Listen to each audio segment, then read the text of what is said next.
Halo Sobat Ngomin, apa kabar? Wih, gila, comeback epic. Tapi nanti kita bahas. Sebelum itu aku mau marah-marah. Buat kawan-kawan yang dapat giveaway ini, kenapa tidak ada suaranya? Ada bukan tiga, yang satu kan baru tadi. Ada dua ini yang dapat giveaway dari pertandingan lawan Juventus. Ini belum ada suaranya. Ini giveaway-nya ya. Kaos Inter to the Bone, Red Flame. Ini harus aku tagih. Kok aku yang nagih? Enggak, aku sekedar ini aja mengingatkan. Ada dua yang dapat giveaway itu. Ini karena ada sponsornya. Jadi sponsornya dari saudara Al Capone. Jadi ini harus diurus secepatnya. Yang pertama itu Bro Wayan Budiawan. Tolong hubungi aku via Instagram. Instagramku itu ngomongin Inter.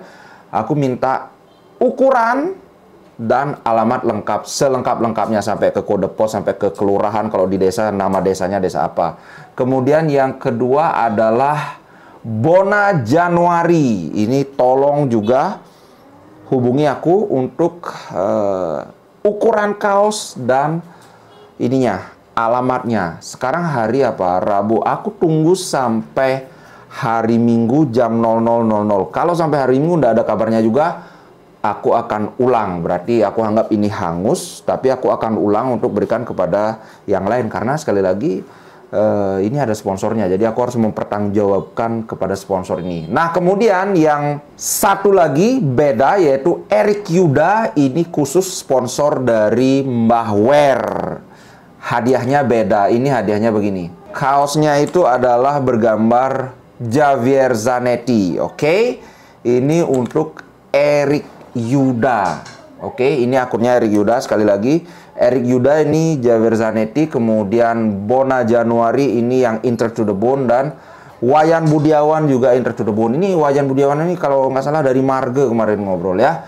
Tolong dihubungi aku lewat DM Instagram. Ya, sekarang langsung kita bahas pertandingan. Tapi tentunya sebelum itu kita bahas komentar-komentar pemain dulu. Yang pertama dari Inzaghi. Ada poin yang menarik, talking point yang sangat menarik dari Inzaghi, tapi kita yang ini aja dulu, yang standar dulu. Dia bilang gini, we all needed to do better in the first half versus Benfica, termasuk diriku sendiri. Kami perlu melakukannya secara lebih baik lagi, termasuk saya. Nah, kenapa dia ngomong begitu? Terus terang aja aku ngerasa rotasi sih memang rotasi ya. Tapi rotasi yang dia lakukan itu kebangetan. Kalau kawan-kawan ingat, di grup WA kita ngobrol, wah kalau rotasi itu siapa yang ngomong? 6 lah maksimal banget. Tapi apa yang terjadi? Rotasinya itu 10 pemain. Nih, aku liatin. Nih, 10 pemain. Dari Aguero, kemudian Acerbi aja yang ini. Pemain biasa main inti kan. Kemudian De Vrij, Jan Bisek, kemudian Aslani, Klaassen, Fratesi, Darmian, kemudian Augusto, Arnautovic dan Alexis Sanchez. So, 10 pemain ini, semua pemain ini, termasuk Audero kan, semuanya pemain, ya ada yang pemain cadangan, ada yang rotasi. Rotasi itu kayak Fratesi ini kan, hampir selalu dia dapat main. Kalau cadangan itu kayak Klaassen. Kemudian siapa ya? Jan Bisek. Ini menurutku terlalu nekat. Terutama sebenarnya aku pengen bahas nanti, tapi terutama di ini, yang tiga ini, segitiga Bermuda ini, minimal banget harusnya ada satu pemain inti yang bermain di sana sebagai apa? Sebagai perekat, kayak apa ya? Oh gini loh, main sebagai semacam reference atau acuan bagi pemain lain. Oh, misalnya Barella, Barella ada di mana? Oh, Barella sudah bergerak, berarti sekarang gini. Nah, dengan semuanya di sana adalah pemain baru yang saling tidak pernah main bersama, benar-benar nggak bisa. Plus lagi ya masalah konsentrasi, fokus, karena 3 golnya itu, ketiganya itu ada andil kesalahan pemain Inter di sana. Tapi nanti kita bahas. Kemudian Alexis Sanchez, ada komentar yang menarik. Hanya tim yang bermental juara yang bisa melakukan comeback seperti ini.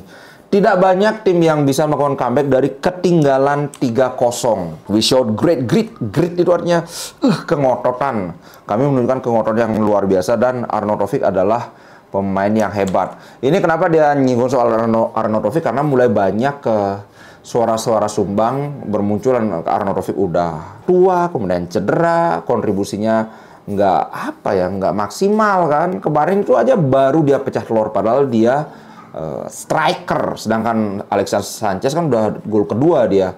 Nah, ini yang dibilang. Kemudian kenapa dia menekankan bahwa kami bisa comeback ini adalah sesuatu yang hebat, karena apa? Kita itu bukan sekedar 3-0, karena ada walaupun tim yang kebobolan, tapi biasanya tim yang bisa comeback itu adalah mereka kebobolannya karena mainnya bagus, cuma karena sial kebobolan. Sedangkan Inter itu mainnya kan hancur-hancuran memang babak pertama.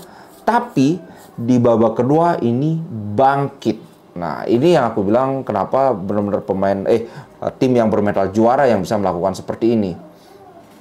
Nah, Bisek juga bilang apapun yang terjadi dengan Salah di babak pertama, kami memperbaikinya di babak kedua. Dia ini, we didn't get into the match in the opening minutes. I don't know why. Didn't get into the match itu kayak sudah mulai main tapi nggak masuk gitunya, alurnya itu nggak dapet. Sekarang mau umpan kemana kok kayaknya semua kacau, tidak sesuai mestinya si ini ada di sana, mau tak operin tapi dia nggak ada di sana. Nanti kita bahas lebih ini soal positioning ini. Nah, mungkin karena dia masih muda, dia nggak berani ngomong kan, nggak berani tunjuk hidung, wah si ini salah, si itu salah. Pokoknya ya bikin statement yang aman saja. I don't know why, aku nggak tahu kenapa. Nah, kemudian dia melanjutkan lagi. Tentunya ini bukan karena rotasi squad. Mungkin ini cuma masalah psikologis aja. Tapi apapun yang salah yang kami lakukan di babak pertama, kami memperbaikinya di babak kedua. Gitu. Nah, Bisek ini terus terang babak pertama adalah salah satu pemain yang paling jelek mainnya. Berapa kali dia gol pertama, kalau kawan-kawan ingat, gol pertama itu datang dari hampir setengah lapangan crossingnya. Itu dia gagal memarking siapa namanya? Lupa. Tengsten. Kemudian Tengsten dengan leluasa menyundul bola ke arah João Mario dan João Mario mencetak gol. Itu yang pertama. Kemudian yang kedua lagi, memang ini berawal dari blundernya Aslani kan. Aduh, Aslani parah. Terus terang itu dari dia pertama drag back bolanya itu kelihatan banget pasti drag back kemudian dibawa maju, dan untuk kelas pemain profesional ini sudah kebaca banget, sehingga begitu dia tarik bola belum dia dorong ke depan lagi, bolanya sudah langsung dijepit sama dua pemain Benfica. Udah ketahuan banget, dan beneran bola bisa direbut.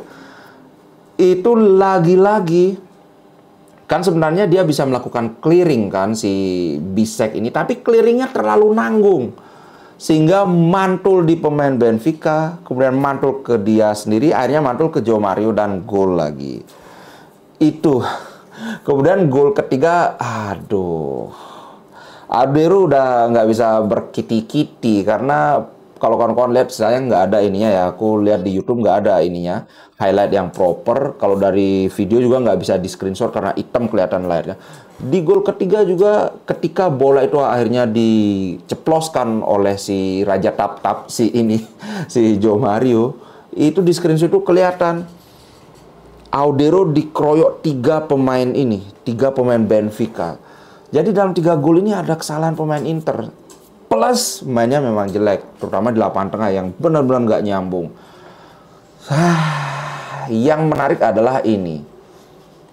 Yang dikatakan oleh Inzaghi adalah ini dia. Ini menurutku sempat kita bahas sedikit tadi di grup. Mudah saja mengganti 4 sampai 5 pemain Inter, tapi maksudnya adalah gini. Kan jelas ya, walaupun dia bilang, wah ini bukan salah rotasi pemain. Sebenarnya ini kan iya jelas karena rotasi pemain. Kalau pemain inti Inter main dari awal nggak mungkin kayak gitu kan. Tapi dia nggak mau menjadikan itu sebagai alasan. Dan juga ketika ini ternyata tidak bekerja, tidak berjalan, sebenarnya solusi yang paling mudah itu adalah ya tentu saja mengganti pemain bila perlu di pertengahan babak, di istirahat jeda itu langsung ganti pemain. Tapi dia bilang gini, ya Aku tidak ingin mengambil sesuatu dari mereka karena menurut Inzaghi respon dari pemain itu sudah bagus. Mereka marah karena ya salah satu mental juara itu kalau ketinggalan itu marah kayak Barella. Makanya aku bilang ya marah-marahnya asalkan masih positif masih bisa diterima. Marah dan selanjutnya apa? Kalau udah marah ya ingin membuktikan aku nggak sejelek ini loh. Nah dia tidak ingin merampas itu dari pemain karena kalau pemain udah diganti ya nggak bisa berkata-kata lagi kan, sudah diperbaiki mungkin ketika kalau Hakan masuk atau siapa, Mkhitaryan masuk, jelas permainan akan membaik, tapi si tersangka ini, wah memang mungkin kemampuanku cuma segitu aja. Nah ini yang Inzaghi tidak mau terjadi. Dia tepatnya sih ngomong begini, aku punya 20 pemain dan aku bisa mengandalkan mereka. Nih, akan sangat mudah untuk mengganti 4 atau 5 pemain di jeda turun minum. Tapi kesalahan itu ada di keseluruhan tim, bukan pada pemain individu. Kalau aku sih ya aku bisa tunjuk hidung siapa ini. Tapi kalau pelatih kan harus lebih hati-hati lagi ngomongnya biar nggak kayak si Ten Hag nanti. Nah, akhirnya setelah jeda itu kami melangkah ke sana dengan semangat yang berbeda. Kami juga melakukan beberapa penyesuaian taktik. Bahkan dengan usaha dari Barella, dengan tembakannya yang kena tiang itu, kita bisa saja memenangkan pertandingan. Dan ini akan menjadi sesuatu yang sangat memorable, sangat bisa dikenang, sangat dikenang lah. Karena habis ketinggalan 3 gol, terus langsung comeback. Kalau kawan-kawan ingat, ini The Magic of Istanbul itu. Milan sudah memimpin 3-0, atau di comeback sama Liverpool. Akhirnya malah kalah. Nah, kalau saja itu Barella gol, waduh. Karena begini, kita sekarang masuk ke pertandingan ya. Inter itu sekarang berada di posisi dengan poin yang sama dengan Real Sociedad, sama-sama 11 poin, tapi Inter kalah selisih gol 5-3. Jadi satu-satunya cara bagi Inter untuk lolos sebagai juara grup itu harus menang lawan Real Sociedad. Sedangkan kalau tadi itu kita menang lawan Benfica, sedangkan Sociedad itu kan dia 0-0 kan, maka nilai kita itu akan jadi 12 kan, sedangkan Real Sociedad 11. Kalau sudah nilai 12, maka kita tinggal seri saja lawan Sociedad, kita tetap keluar sebagai juara grup. Tapi sekarang nggak bisa. Kalau kita seri lawan Sociedad, head to head kan sudah sama, karena kita sebelumnya juga seri. Kalau nanti seri, kita kalah selisih gol, ini 5-3, mau tidak mau ya kita harus keluar sebagai runner up. Dan kalau kita keluar sebagai runner up, calon lawan kita itu ada Bayern Munchen. Arsenal nggak terlalu takut aku. Real Madrid, kemudian Dortmund City, tapi aku penasaran sih sama City, terus terang aja. Pingin ketemu City lagi. Kemudian Barcelona aku nggak terlalu takut. Intinya adalah ya ini tentu saja lebih menyulitkan dibandingkan kalau kita keluar sebagai juara grup. Nah, sekarang kita bahas pemain-pemain Inter ya. Ini dia. Audero. Sekali lagi aku ingin, kalau kawan-kawan yang nonton live reactionku, beberapa komentarku pasti kawan-kawan sudah dengar kemarin ya. Bukan salah Audero. Kemarin dia bilang, wah Audero memang belum levelnya Inter. No, memang dia di baru 12 menit apa 13 menit udah kebobolan 3 gol. Tapi itu bukan salah dia. Itu lebih ke field playernya yang ini, yang melakukan kesalahan. Dari barusan sudah aku jelaskan kan, dari umpan yang dari setengah lapangan loh, umpannya itu sampai ke kotak penalti, tapi tidak bisa diantisipasi sama Bisek. Dan kita punya 3 pemain yang cukup tinggi, Bisek, De Vrij, Acerbi. Tiga-tiganya tidak bisa mengantisipasi bola lambung ini. Ini kan jelas. Kemudian terbukti juga dari 3 gol di babak pertama itu. Nah, kita lihat di sini ada 4 tembakan yang berasal dari dalam kotak penalti. Jelas kawan-kawan tahu kalau tembakan itu berasal dari dalam kotak penalti ini kan lebih susah diantisipasi. Makanya aku bilang ya bukan salahnya Bisek. Jadi kalau di sini bisa dikasih nilai 6,5, ya kurang lebih aku setuju. Kemudian 3 pemain bertahan ini. Stefan De Vrij dan Acerbi tampil cukup solid di babak pertama. Mungkin De Vrij aja yang agak kurang. Beberapa kali dia agak terlihat salah pengertian dengan Bisek. Seperti gol pertama itu kan, nggak ada yang mengawal si Tankstead. Bisek terus terang babak pertama mainnya jelek banget. Tapi di babak kedua dia bangkit.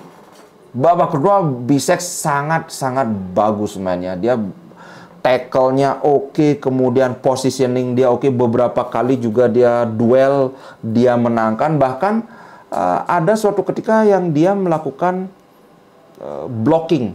Ada tembakan yang dia halau dengan kakinya itu. Dia itu dua ground duel, dua-duanya dia menangkan. Kemudian akurasi passingnya juga 91%. 91% passing akurasi, tapi ini banyak yang berasal di babak pertama di mana banyak back pass sama horizontal pass saja, nggak terlalu menurutku nggak terlalu hebat juga. Gitu untuk si Bisek. Kemudian yang agak disesalkan lagi adalah Aslani. Aslani babak pertama, aduh jelek banget mainnya. Dan terutama, lagi-lagi aku sebut, seorang playmaker, apalagi playmaker yang berasal dari kedalaman, ya dari seorang regista itu, satu yang paling penting dia harus rajin bergerak. Walaupun kalau bisa seperti Brozovic selalu bergerak melepaskan diri, selalu bergerak ke ruang yang tepat, itu lebih bagus. Tapi yang penting bergerak aja, biarpun agak ngawur. At least ketika dia bergerak ini juga akan mengacaukan formasi lawan karena mereka akan berusaha melakukan marking. Dengan diseret kemana-mana akan ada ruang yang terbuka sehingga pemain lain itu bisa menerima bola. Tapi ini dia males banget. Kalau dari segi teknik sudah ya standar pemain profesional lah ya, standar playmaker.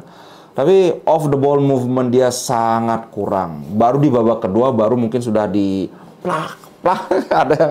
ada yang kasih video kayak gitu, pelatihnya marah-marah di saat istirahat jeda itu, semua pemain ditampar satu-satu. Mungkin itu yang dilakukan sama Inzaghi. But yang paling parah itu menurutku adalah Davy Klaassen sih. Klaassen babak pertama dia mainnya jelek, babak kedua hampir tidak ada perbaikan. Sehingga di sini dia dikasih nilai 6,1, menurutku sangat layak.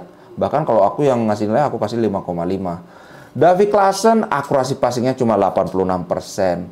Bahkan ground duel sama sekali tidak ada dia menang duel. 3 kali duel, 3 kali kalah juga. Kehilangan bola 5 kali. Kemudian nggak ada clearance, nggak ada ngeblok, nggak ada intercept, nggak ada tackle. Parah sih Davy Klaassen ini. So ya kemarin kan kenapa sih Davy Klaassen jarang dikasih kesempatan? Harusnya dikasih ya karena kualitasnya seorang Davy Klaassen itu cuma segini. Bahkan aku berani bilang kalau lihat dari pertandingan kemarin, ini lebih jelek dari Rogolimo, sorry aja. Dan terbukti sekarang Rogolimo di Monza lumayan moncer kan dia. Nah, yang aku ingin apresiasi adalah Davide Fratesi, nilai 7,4. Dari babak pertama dia sudah mainnya bagus. Selalu berlari, ini benar-benar gimana Barella. Ginilah dia cara mainnya Davide Fratesi. Coba kalau Davy Klaassen dan Aslani mau seperti ini, lapangan tengah kita akan jauh lebih baik.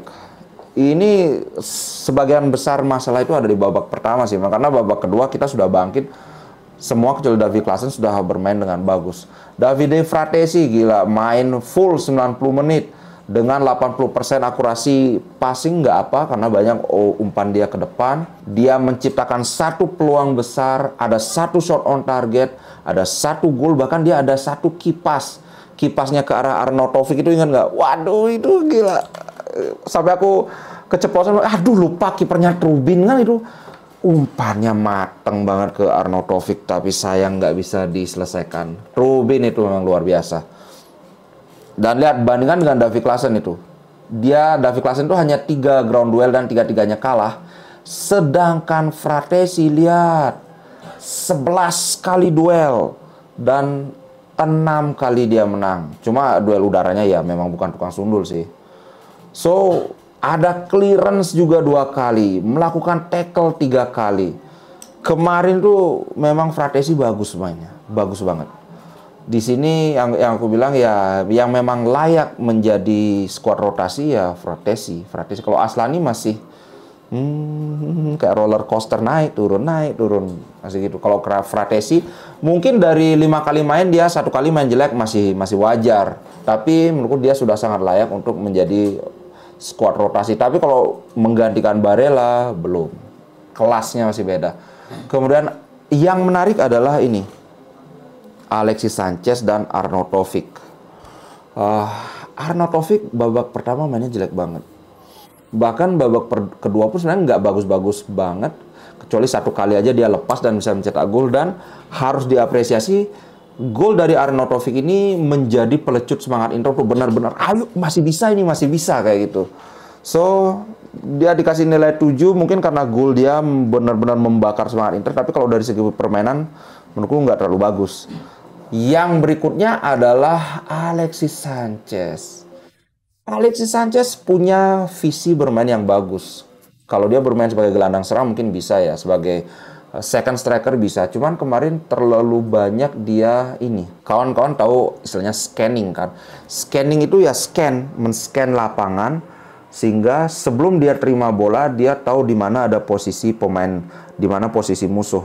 Nah, ini terutama ketika menerima bola agak dalam, sering sekali dia nggak nyangka bahwa musuhnya itu udah dekat, sehingga dia melakukan trapping atau first touch. Ketika dioper itu bolanya mental langsung bisa disambar oleh musuh. Ini kalau nggak salah 3 kali kejadian. Harusnya nggak boleh kayak gini. Itu aja kekurangannya. Tapi kalau ketika dia bisa menguasai bola, gocekannya kan sudah ya tau lah Alexis ini oke. Kemudian umpan jauhnya juga oke, umpan lambungnya. Ini saja kekurangannya. Terus kemudian sekali lagi aku ingatkan apresiasi, sehingga aku bilang talking point yang menarik sekali dari Inzaghi itu ketika dia bilang mudah kok mengganti 4-5 pemain itu, tapi ini akan mengambil sesuatu dari pemain ini. Dan terbukti pemain menjawab kepercayaan Inzaghi. 2 gol itu dicetak sebelum pemain-pemain inti masuk. Artinya mereka itu bertanggung jawab atas kesalahan mereka. Dan ini menurutku sebuah progres yang sangat bagus. Pemain lu, kalau kamu ngelakuin kesalahan nggak asalkan kamu tebus kesalahanmu kayak gitu. Dan bahkan kalau kita mau lebih jauh lagi, 3 gol itu semuanya dicetak oleh bukan pemain inti, pemain rotasi. Pertama Arnautovic, kemudian Fratesi, kemudian ketiga Alexis Sanchez. Ya walaupun Alexis Sanchez penalti, dan penaltinya lagi-lagi dibikin oleh siapa namanya, Marcus Thuram.